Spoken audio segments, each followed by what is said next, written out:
Alessio, at the end. No, I don't think so. Yep. Could I bother you to see your iPad again real quick? Oh, you know what? I have this right here. You guys have it. You have the iPad. You guys have. Yep. He's connected to City of Joliet guest on his personal, which is fine, okay. Gotcha, okay. It's been 2 or 3 units since the 1910s. I don't think that hurt bad. It became a 4 unit sometime during the second half of the 20th century, which would have been anytime between 1900 and 1950. As soon as you can start. Anytime you're ready. Okay, the meeting will please come to order. This is a duly advertised meeting of the Joliet Zoning Board of Appeals. In our capacity, we hear petitions for relief from the strict provisions of our city ordinance. In matters of this type, the decision of this board is final, in respect that it does not go to the mayor or the city council for any further action. If you disagree with our decision, you do have recourse in a court of record. We also hear petitions for variations of land use. In matters of this type, we act as an advisory committee to the mayor and city council, making a recommendation either for or against it. The final decision on land use is made by the mayor and the city council. Secretary, hold the board, please. Ms. Safford? Here. Mr. Alessio? Here. Mr. McShane? Here. Mr. Noctree? Here. Mr. Riggs? Here. Ms. Rohr? Here. Mr. Hennessy? Here. First order of business would be approval of minutes from September 16th zoning board of appeals meeting. Anyone have any questions or comments on that? Then a motion to approve would be in order. I move we approve. Second. Second. We have a motion and a second to approve the minutes, pull the board. Mr. Alessio? Aye. Mr. McShane? Say it again. Mr. McShane? Aye. Mr. Noctree? Aye. Mr. Riggs? Aye. Ms. Rohr? I abstain. Ms. Safford? Aye. Mr. Hennessy? Aye. Next order of business would be citizens to be heard on agenda items. If there's anybody wanting to speak on agenda items, you can do so now, but also you're available to speak, or you're able to speak when the agenda item is called. Is there any citizens that are here that would like to be heard on agenda items? We can move on to old business, public hearing. We have none.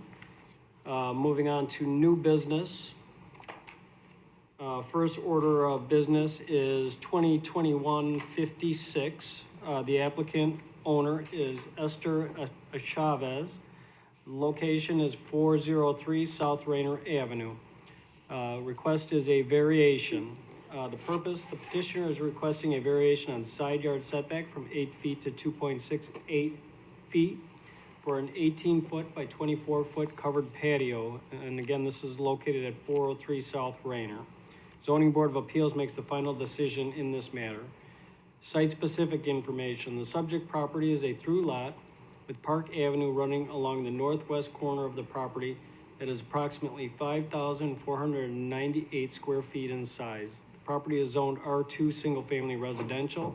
This is a circa 1918 house on the property that is 1.5 stories in height and has 1,092 square feet of living space.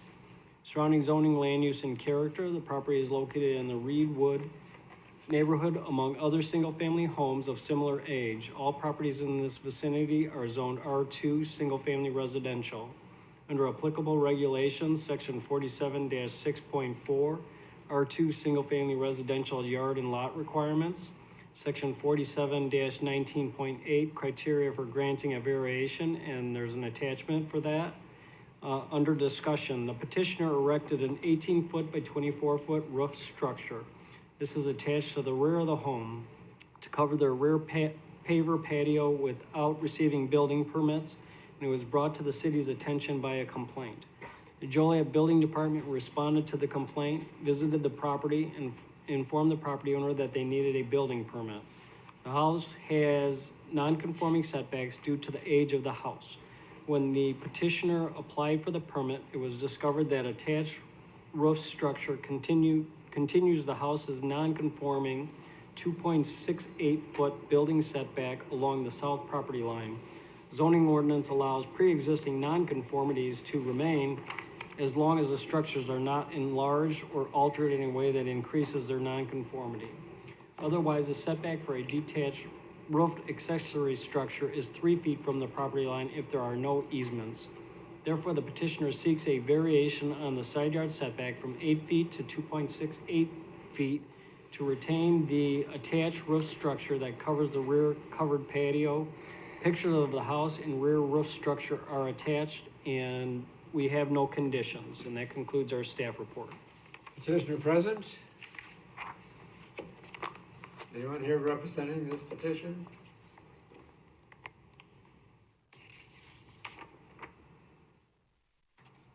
Are you the petitioner, sir?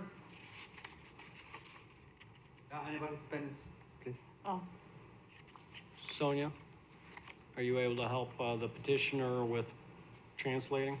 sure. Can you let him know that? ¿Usted es la persona que hizo la petición? Pues sí me dijeron que viniera aquí, nada más, pero yo no sé más. ¿Quién es usted? Yo soy Usted el es dueño de esposo la de propiedad. Esther Contreras. Okay, this is, the petitioner's husband. So Miss, es Contreras or Chavez? No, Contreras. Contreras, okay, so this is Miss Contreras' husband. So he's here to represent the petition. Okay, it's acceptable. Are you gonna continue on interpreting? I suppose, yes. Can I ask, can I just ask a quick question? I have to swear in. Okay, So would you raise your right hand? Do you swear the evidence you're about to present is the truth under penalty of law? ¿Que va a decir la verdad? Sí. Sí. Okay, su nombre y dirección. El mío, El de usted. Eduardo García, 403 South Raynor Avenue, Joliet. Name and address. He just stated his Okay. name and address. my one question is he okay with you being the translator? Can we ask him that, just so we can clarify that he's okay? Si usted está bien con que yo le ayude con la traducción. Sí, está bien. Yes, he's fine with that. You can put down your hand. Do you have any comments you'd like to make? ¿Tiene algunos comentarios que gustaría hacer? No, ninguno. No. Okay. Any questions by the board? Yeah, I have a question. Who completed the work? ¿Quién hizo el trabajo? Yo lo hice, yo y un amigo. He did the work along with a friend. Okay. My next question is, did we have the inspector inspect it to see what issues were or were not specifically in compliance or outside of compliance? To our knowledge, it was just not having a building permit. I don't think there was any code violations. The work was just done without a building permit. And when they came in for their permit, it was discovered that they had a non-conforming setback that they continued to increase. Okay, I see. This doesn't impose on the next door setback any Ella more than estaba the existing preguntando house. si hay algunas violaciones o si el No, it inspector doesn't get del any closer, departamento de los but it permisos continues ha that ido. same non-conforming Y si hay setback of violaciones. two point So six eight that's feet. basically all we're doing is keeping it in line with the rest of the house. If you look at the picture on the photograph that's shown, Yeah, I just wanted that in the record, that's all. okay. Any other questions or comments by the board? Is there anybody in the audience wishing to speak in favor? Is there anyone opposed? Chair closes petition, asks the board for discussion and a motion. Motion to approve. Second. We have a motion, second to approve the petition, poll the board. Mr. Alessio, Aye. Mr. McShane, Aye. Mr. Nactree, Aye. Mr. Riggs, Aye. Ms. Rohr, Aye. Ms. Safford, Aye. Mr. Hennessy. Aye. Okay. Good. So this, is approved by the It's zoning okay. board of appeals and, So lo aprobaron y ya puede empezar a hacer los trámites para el permiso, para la construcción. Ah, ¿Ok? pues me tengo que esperar. No, usted se puede ir si gusta. No, El permiso ya lo tengo que. Entonces todo está bien. No, nada más sacar el permiso. o va a sacar el permiso. Ok, muchas gracias. Ajá. Thanks. next order of business is petition number 2021-57. The applicant is Steve Kayawa. He's the rental manager. The owner is DG Enterprises LLC. The location is 27 North Hickory Street. Request is a variation of use and a series of variations. Applicant is requesting a variation of use and a series of variations to allow continuation of a 3-unit, which is an R4 multifamily residential use in an R2 single-family residential zoning district. Variation of use requests must be considered by the city council following the recommendation of the zoning board of appeals. Requested variations from the zoning board of appeals include a variation to reduce the front yard setback from 30 feet to 2.8 feet, a variation to reduce the south side yard setback from 8 feet to 0.1 feet, variation to reduce the minimum required lot area per family from 7,500 square feet to 1,833 square feet. Section 47, 17.22, nonconformities, subsection 3, nonconforming structures of the zoning ordinance allows pre-existing nonconformities to remain as long as the structures are not enlarged or altered in any way that increases their nonconformity. Under site-specific information, the property in question is 5,500 square feet in size. Two-story building was built before 1898, as it appears on the 1898 Sanborn Fire Insurance Map. This 1898 map suggests that the building was constructed as a single-family home. However, the building appears to have been a 2 or 3 unit since at least the 1910s, according to available Polk Street directories. City records and street directory research show that the building became a 4-unit at some point during the second half of the 20th century. Property was declared a public nuisance in November 2002. The property was zoned R4 multifamily residential until January 2004, when the city downzoned the property to R2 single-family residential. The 4th housing unit was removed from the property around this time. A rear paved parking area with access from Hickory Street currently provides off-street parking for 5 cars. A more detailed property history timeline can be found as an attachment.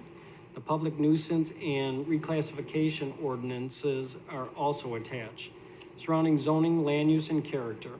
The neighborhood surrounding the property is a mix of single-family residences and multifamily residences. Land use and zoning for the adjacent properties are as follows. To the north is R2 single-family residential, and there's a single-family resident there. South is R3 1 and 2 family residential with a 2-unit residence.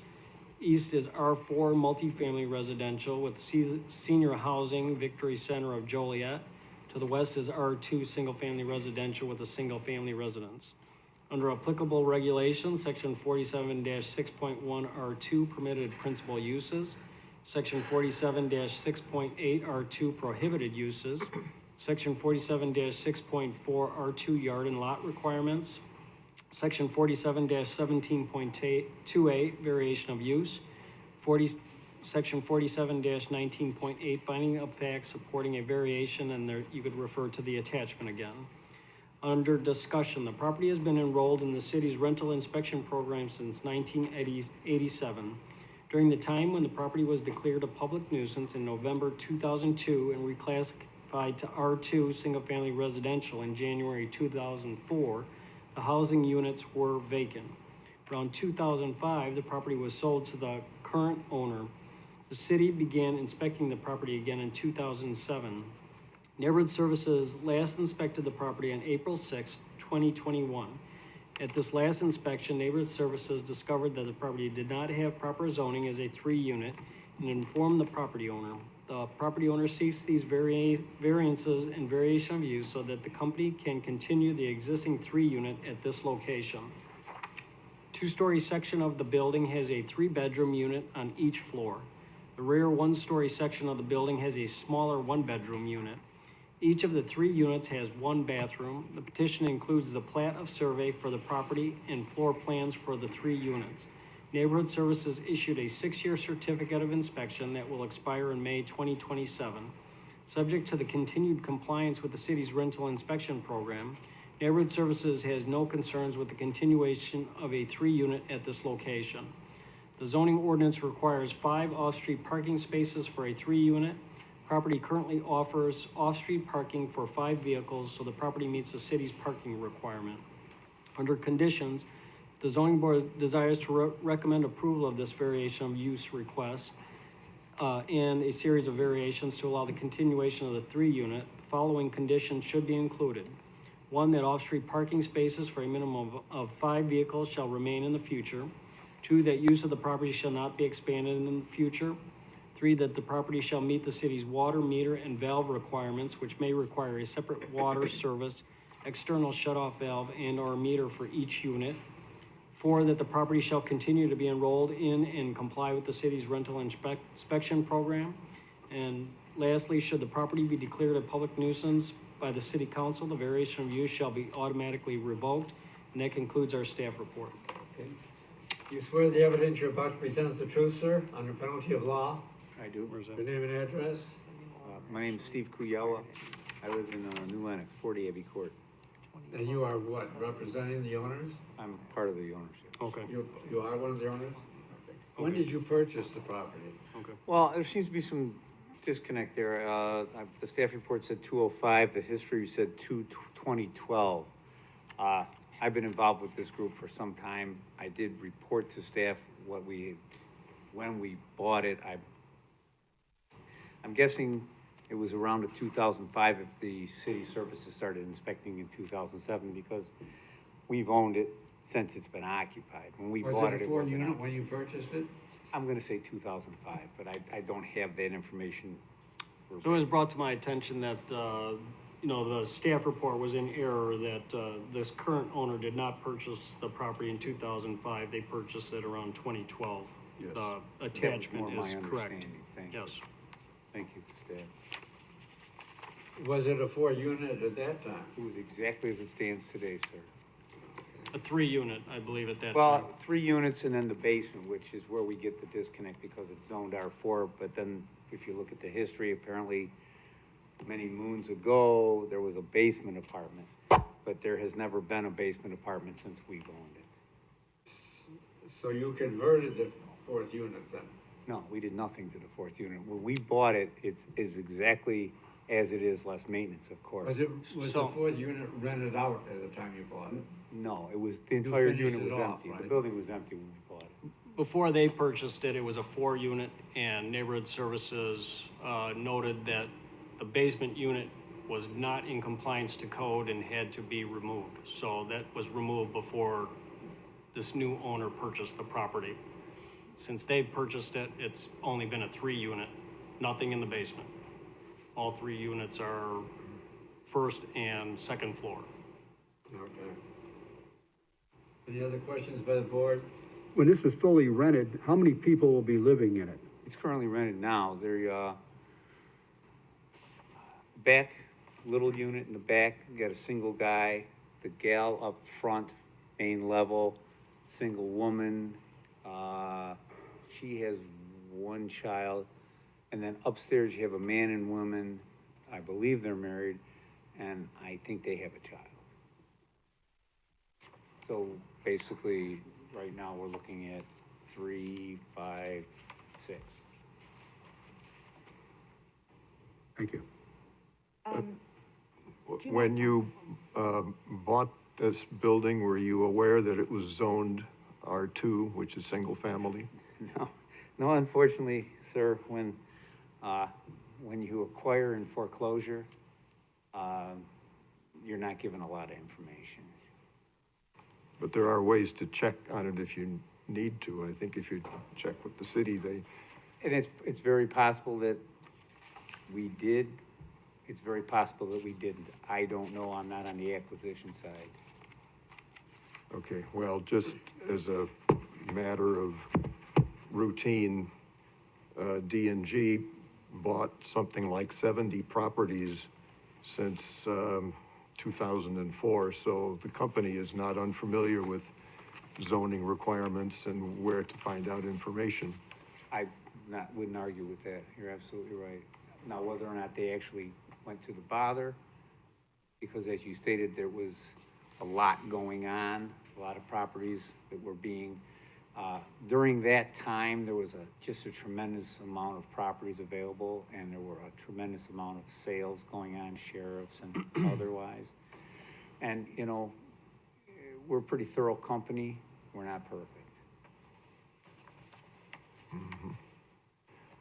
Any other questions? Yeah, I still have some. Please.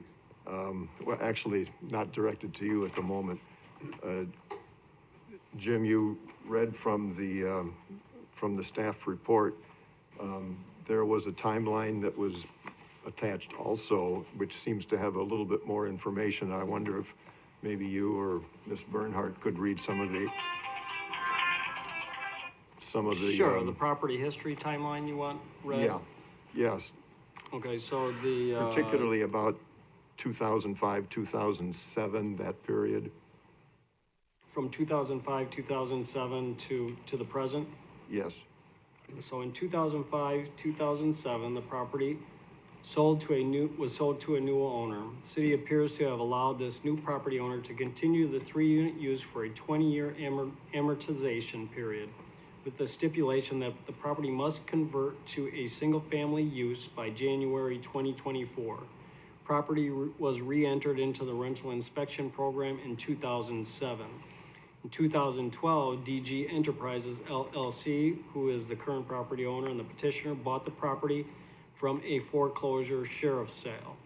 In April 2021, Neighborhood Services inspected the 3-unit property per the rental inspection program. A 6-year certificate of inspection issued that expires in May 2027. 6-year certificate of inspection was issued that expires in May 2027.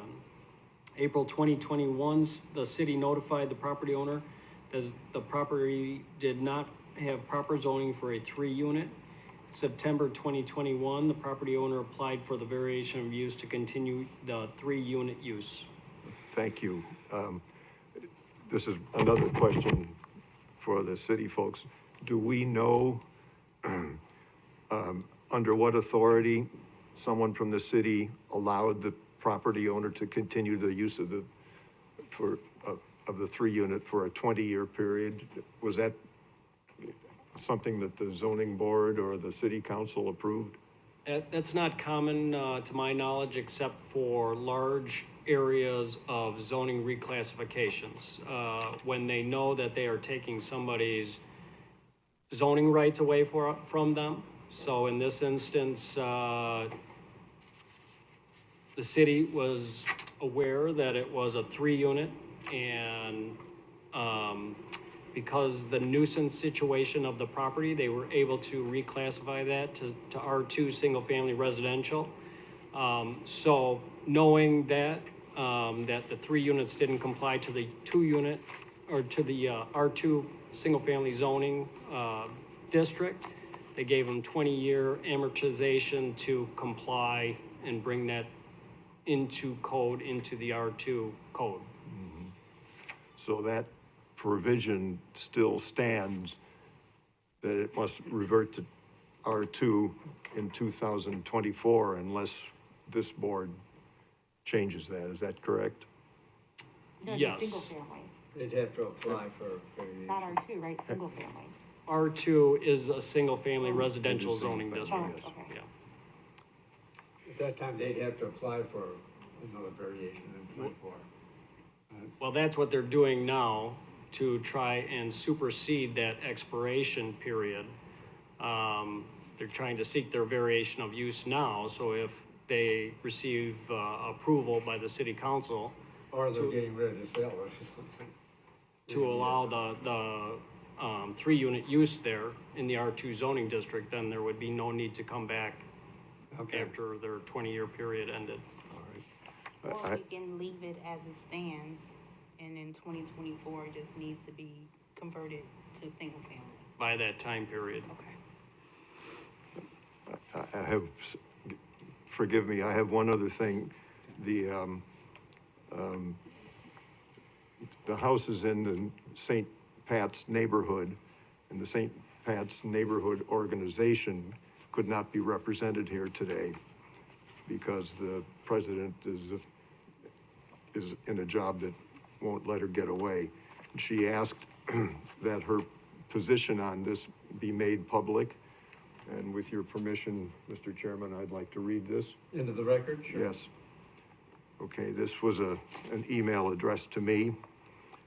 My immediate reaction is absolutely not. We have been trying to get these homes back to the original single-family status for years. The decision to not allow them to be multifamily does not change. This Hickory Street area suffers from high density and lack of sufficient parking for just one family, not to mention if it would be allowed for 3 units.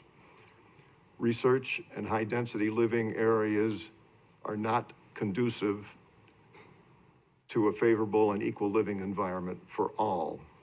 St. Pat's is not in favor of this petition.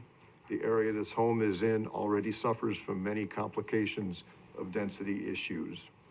And that's from Carol Ann Heineman. And that's the end of what I have to say. Anyone else have any comments? I have a question about the rental inspection, process.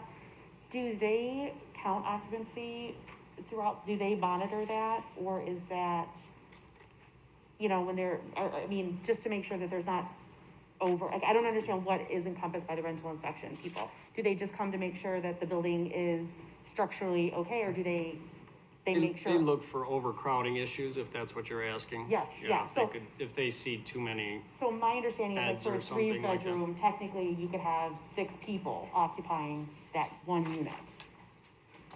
2 people yeah, per it depends bedroom. how large the bedrooms are, you know, and the square footage of the, unit is, you know, to how many can be there, you know, but, you know, there's possibilities for bunk beds and different things, so it's not that simple. You know. Got it. Any other questions? Okay, is there anybody in the audience who wishes to speak in favor? Anyone here that wishes to oppose? Just the one letter. That's a matter of record, okay. The chair closes the petition, asks the board for a discussion and a motion. I would like to propose a motion that we allow the current ordinance, which allows the property to stay in the position it's in until January 2024, at which point it must have to be converted to a single-family use. So I would propose that as a motion, that's what we approve. So I think that Are would you be suggesting that recommendation for denial. They have to, or that, don't think they have a right to come in and ask for a variation? They may have a right to come in again. Okay. So it's a recommendation for denial for staff. That's what you're recommending is denial of this request. Excellent, thank you, then I Do so, I get another say? Or- Yeah, you can rebut, sure. So you're recommending a denial based on a letter from an association president who's not even present, who doesn't know the area, who obviously is not aware of the fact that in the staff report, it states that we're not a density issue because we have ample off-street parking. They're talking about the entire neighborhood in general, not your specific property, I think. Well, obviously, one building in an entire neighborhood is not gonna make or break a neighborhood, but that's a discussion we could have, you know, aside. My issue is, we've met all the requirements.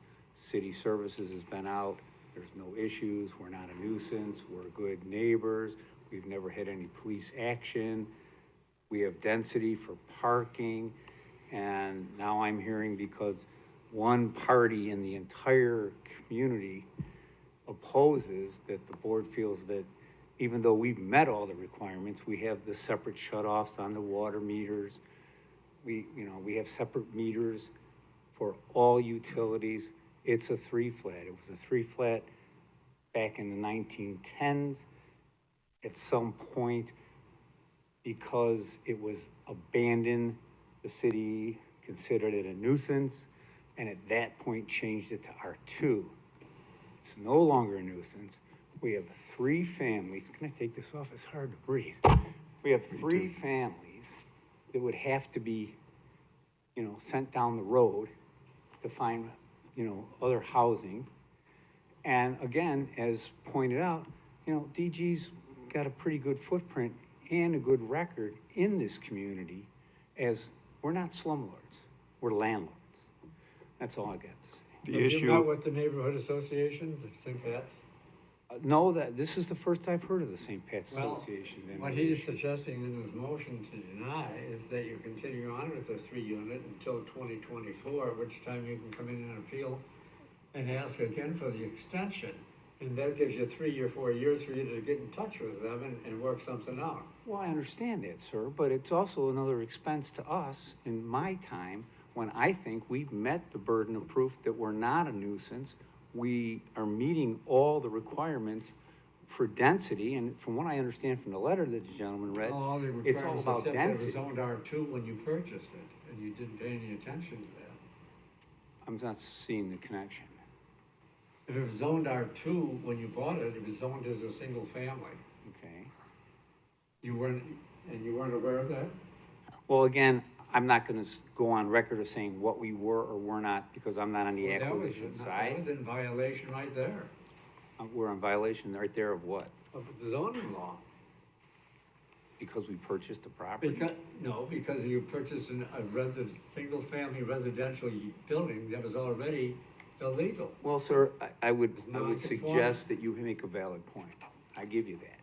But I would also suggest that Neighborhood Services in the staff report has given us was it 5 or 6 year waive. We're good. They've been there several times. We're good landlords, we're good neighbors, we keep the property up, we have professional maintenance people. I don't know what more I can give Well, sir, you ladies and gentlemen. you've made a good representation, but there is a motion on the floor, and the chair is gonna call for a vote. I'll second it. We have a motion and a second. Ms. Stafford? Aye. Mr. Alessio? I'd like to say something real quick. When we consider a zoning change, the current, status of the property, you know, is not necessarily relevant to whether or not we're gonna grant the change. If you're compliant to the neighborhood standards and you're meeting all the codes, that's the bare minimum of what we ask for people who have rental properties. In no way is that, related to granting our variation. I think it's great that you meet the codes and everything of the city, but I don't see how it's related to granting a variation, so I vote aye on the motion. Mr. McShane? Aye. Mr. Noctre? Aye. Mr. Riggs? Aye. Ms. Rohr? Aye. Mr. Hennessy? Aye. So this Thank you will for go your time. on to the city council, so you know, the zoning board is a recommending body for that request. It will go to the city council and to the second meeting in November. We'll be there. Thanks again. Nice to see you all. Moving on through the agenda, the next petition, 2021-58, the applicant owner is Ben Komar. The location is 606 Western Avenue. The request is a series of variations. Under the purpose, the applicant is requesting a series of variations to allow a 24 by 30 foot addition to an existing garage. The zoning board of appeals makes a final decision on this matter. Requested variations from the zoning board of appeals include variation to increase the maximum allowable overall garage height from 20 feet high to 22 feet high, variation to increase the maximum allowable garage wall height from 10 feet high to 10 foot 10 inch high, and a variation to reduce the rear garage setback requirement from 10 feet to 4.37 feet. Under site-specific information, subject property is approximately 13,895 square feet in size and is zone R2 single-family residential. The existing circa 1901 red brick house on the property is 2.5 stories in height. Property is in the Upper Bluff Local Historic District and the Upper Bluff National Register Historic District.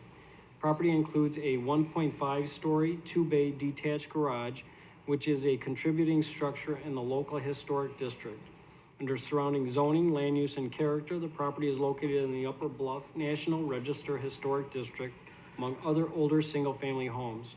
All properties in this vicinity are zoned R2 single-family residential. Most properties have detached garages with alley access or front yard driveway access. There are several examples of 1.5 and 2-story garages along the alley as well as in the neighborhood, including directly behind the subject property. Under applicable regulations, section 47-6.4, R2 single-family residential yard and lot requirements. Section 47-19.8, criteria for granting a variation, and the attachment is included. Under discussion, the applicant seeks to build a 1.5-story addition to the existing 1.5-story detached garage. The existing garage is 20 feet 3 inches in height and 484 square feet in size. New garage addition will be 22 feet in height and will be 720 square feet in size. According to the applicant, the height and orientation of the proposed addition is intended to complement the existing historic garage height while emphasizing that it is a new structure. In addition, the purpose of the dormers and French doors on the garage are to complement the architectural style of the house. Proposed addition will have brick on the north elevation and cement board siding on the other elevations. The attic level of the proposed addition will be for storage only. The attic level for the existing garage is currently used for storage. The proposed addition will connect to the existing garage at the attic level. Connection will create a covered breezeway at the ground level, separating the new versus existing garage. Property owner will park his work van in the new garage. The existing garage will be used to park his other vehicle and for storage. Floor plans and building elevations for the proposed project are included in the staff report packet. The existing garage rear yard setback is 4.37 feet from the property line. Zoning ordinance requires a 10-foot setback when the garage access is from the alley. Zoning ordinance allows pre-existing nonconformities to remain as long as the structures are not enlarged or altered in a way that increases their nonconformity. Therefore, the applicant must obtain a setback variance because the garage's pre-existing nonconformities will be continued with the new addition. Should the zoning board approve the variation request, the property owner will then need to receive a certificate of appropriateness from the Historic Preservation Commission for the garage addition, since the property is located within a local historic district. Certificate of appropriateness is required prior to the city issuing a building permit for the garage addition. Under conditions, if the zoning board desires to approve these variations, the following conditions should be included: that the attic level and main level of the proposed garage addition and existing garage shall not be used as living space. 2, that no bathroom facilities or cooking facilities shall be created within the proposed garage addition and existing garage. 3, that the use of the property shall not be expanded in the future. 4, that a certificate of appropriateness shall be obtained from the Historic Preservation Commission. And lastly, that a building permit shall be obtained prior to construction, and that concludes our staff report. Commissioner present?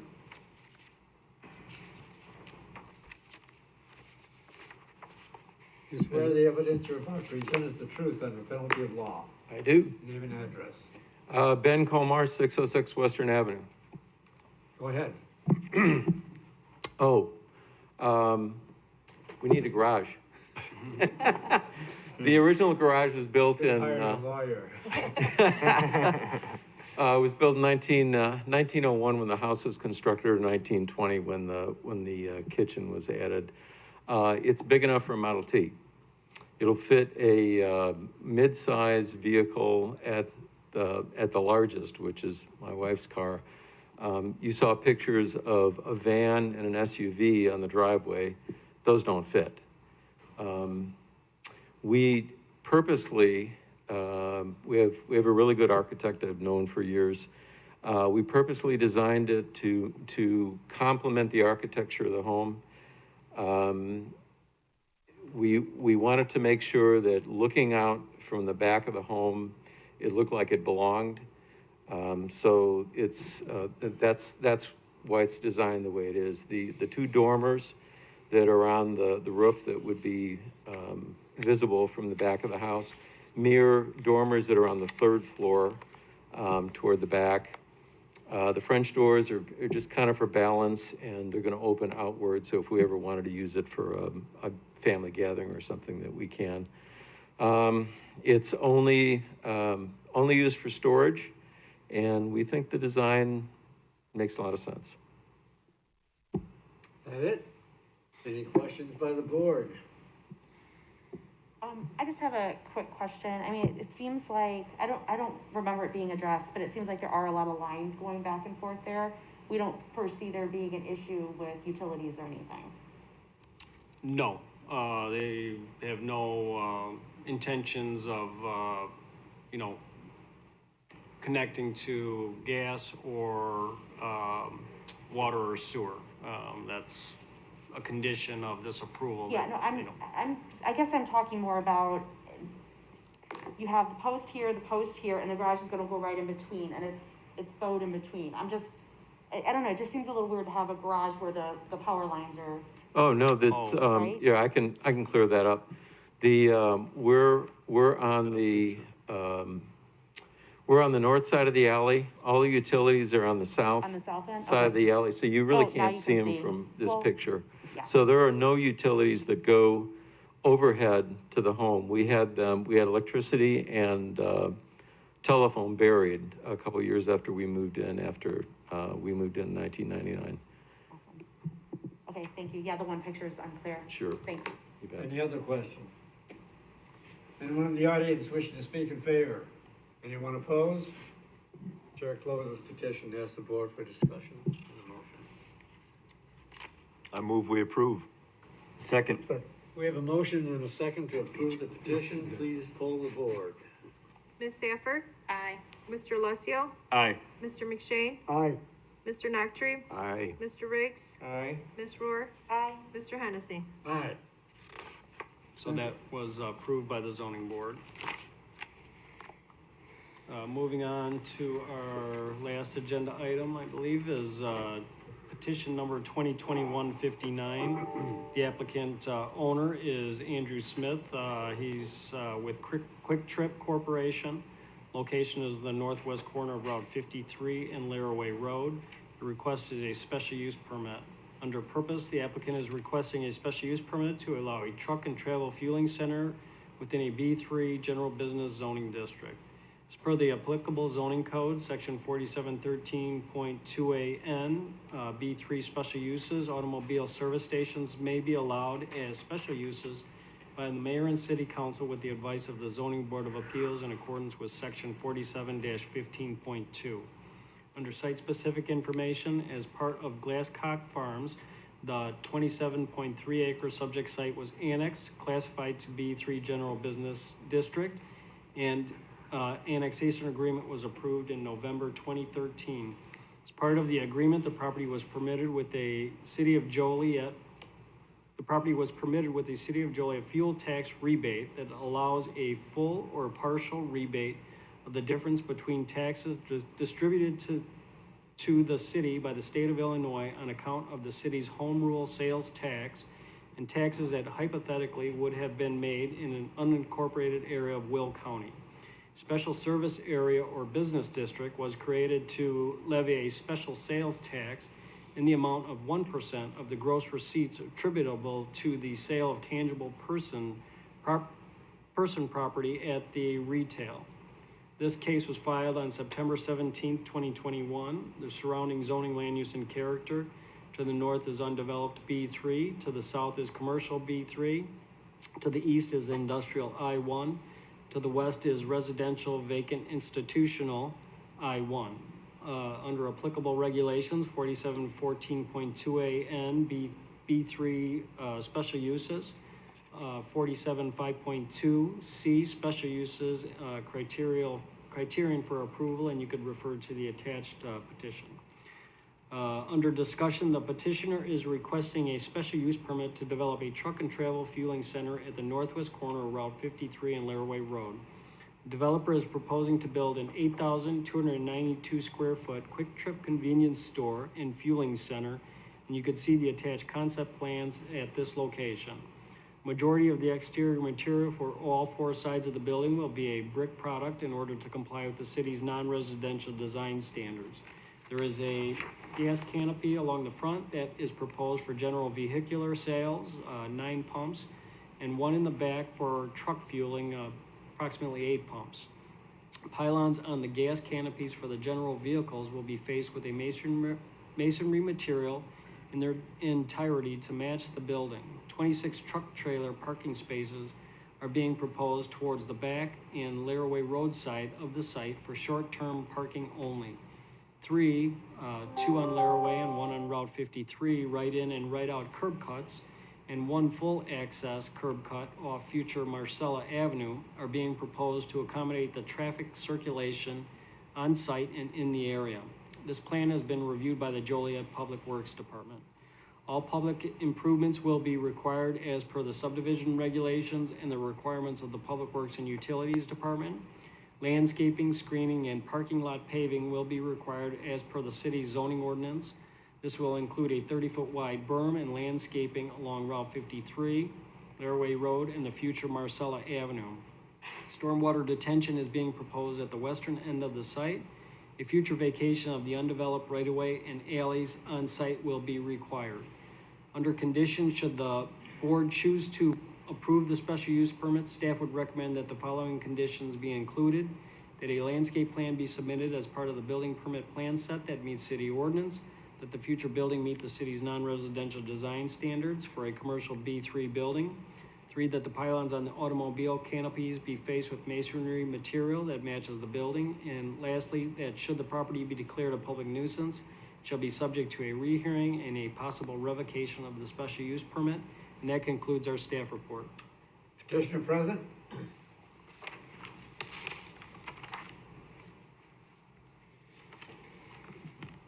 You swear the evidence you're about to present is the truth under penalty of law. I do. Name and address. Andrew Smith, 5725 Foxwoods Drive, Mission, Kansas. I have a PowerPoint. Clicker for that.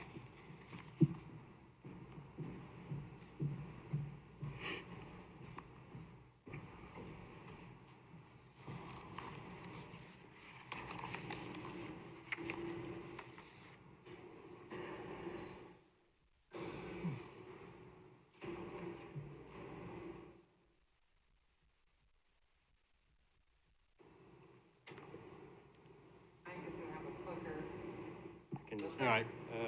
You just want to sit over there, Jane, and, Yeah, I'll just kind of motion to you when I'm ready. Thank you all for having me. I'm happy to be here. My name's Andrew Smith with Quick Trip. Been with Quick Trip for 13 years now. Actually started in the stores as a part-time employee, which is a very common story at Quick Trip. Practically all of our corporate employees started at the stores at some point. Brief history of the company. Founded in 1958 by Chester Gadjo in Tulsa, Oklahoma. We are still owned by the founding family as a privately held company, but the employees do own the majority of the stock in the company. Throughout the years, we have expanded rapidly throughout the entire country. Most recently, we announced we were going to Denver, Colorado with our newest division, and before that was Austin and San Antonio. Currently, we have over 900 active units across the country. Not going to go through all the points unless anybody has questions. So. We are a very socially responsible company. We're almost always one of the Fortune 100 best companies to work for. We partner very closely with United Way. We match employee donations to United Way. And in some cases, we even take our employees and have them go work for United Way and pay them their same salary, just to increase those synergies between us and that foundation. Every single Quick Trip is a safe place. If you're not familiar with Safe Place is a program where an at-risk youth can go to one of our stores and the employees on duty are trained to help that child out. So what they'll do is they'll take the child in, give them something to eat or drink, and then they have services that they'll call that will come pick up the child and get them to a safe location. That's available at every single one of our over 900 stores across the country. We also partner closely with Folds of Honor. If you're not familiar, Folds of Honor is a program that helps out the families and children of wounded warriors. We work very closely with them. And then the number 20,000, which should really be more like 25,000, is the number of employees that we have company-wide, and that is the reason for our company and our success. So, on the next slide here, I'll talk a little bit about what we do for our employees. We're extremely dedicated to our employees. Our entire purpose is to give employees the opportunity to grow and succeed. And how do we do this? Well, first, we retain employees long-term. As I said before, I'm a 13-year employee, but only about 7 of that's been in real estate. The other 6, I was in the stores. I worked as a part-time clerk, night assistant, and an initial trainer in our Carolinas division. We offered tuition reimbursement to students. When I was in the stores, if you worked a certain number of hours and you maintained a certain GPA, they would give you money every semester to stay in school, knowing full well you may take that degree and go work somewhere else. If you have a medical degree or something, you might go work for another company, but QuitTrip is still investing in those employees to keep them in school and keep them with the company. We have QuitTrip Cares, which is an employee disaster fund. Employees donate to this, and then when an employee has an unfortunate circumstance, let's say they lose their home to a tornado, there are funds available to help those employees out in their time of need. We also have QuitTrip scholarships for the children of QuitTrip employees. We celebrate anniversaries. At 20 years, you get a plaque in the division office. You get cash bonuses at like every 5 years. You get gifts.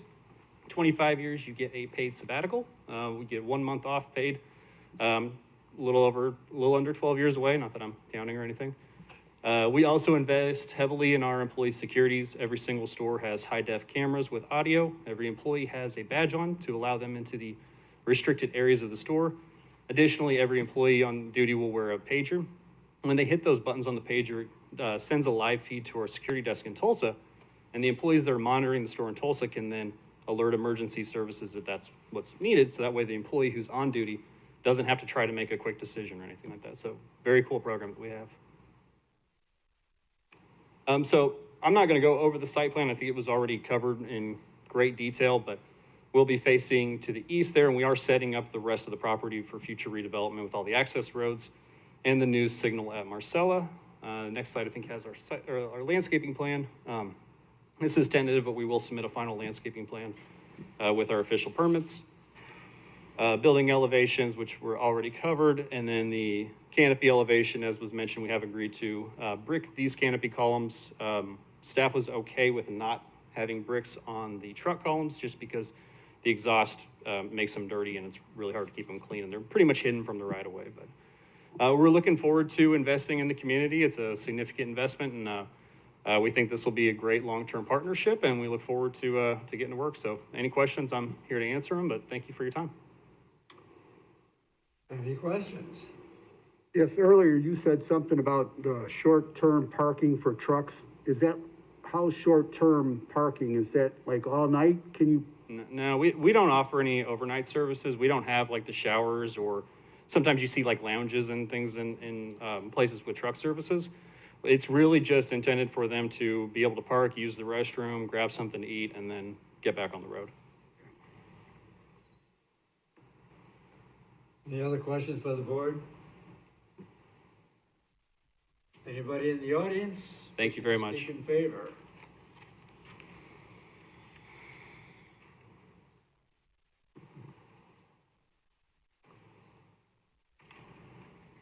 How you doing? Swear the evidence you're about to present is the truth under a penalty of law. Yes, Your name and address. my name's Bob Wagner. I live at 1835 West Mine Road, Mazan, Illinois. I was born and raised in the Joliet area. I'm in favor of this. And the reason why I'm in favor of it is you have North Point or coming in the Joliet area. You're gonna have more trucks on the road and they're gonna need the fuel. And also too, it's gonna be creating union jobs or jobs for people in the community. I'm also a union labor. As well as tax dollars, as I said, coming to the city of Joliet. And I think this is a good project. It's a good project for the community. I listened to what this gentleman had to say. I visit a lot of Quick Trips. I travel quite a bit. They're great stores. The employees are friendly. And they have a clean facility. So I'm asking for this board to approve this in their favor. Thank you. Anyone else? Anyone opposed? Amazing. Chair closes petition to the floor and asks the board for discussion and a motion. I make a motion to approve. Second. We have a motion and a second to approve the petition. Poll the board. Mr. McShane? Yes. Mr. Noctree? Aye. Mr. Riggs? Aye. Ms. Rohr? Aye. Ms. Safford? Aye. Mr. Alessio? Aye. Mr. Hennessy? Aye. So that will go to the city council with the zoning board's recommendation for approval, and that would be the second meeting in November again. Moving on through the agenda, that was our last petition. Under old new business, not for final action or recommendation, we have none. Under public comment, this section is for anyone wanting to speak regarding non-agenda items are allowed a maximum of 4 minutes. It's not a question and answer period, and staff in the zoning board of appeals does not generally respond to public comments.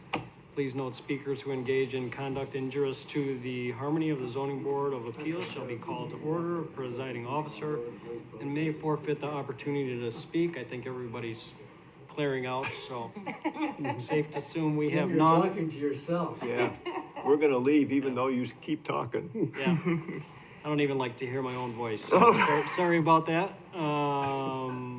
Last would be adjournment if you so choose.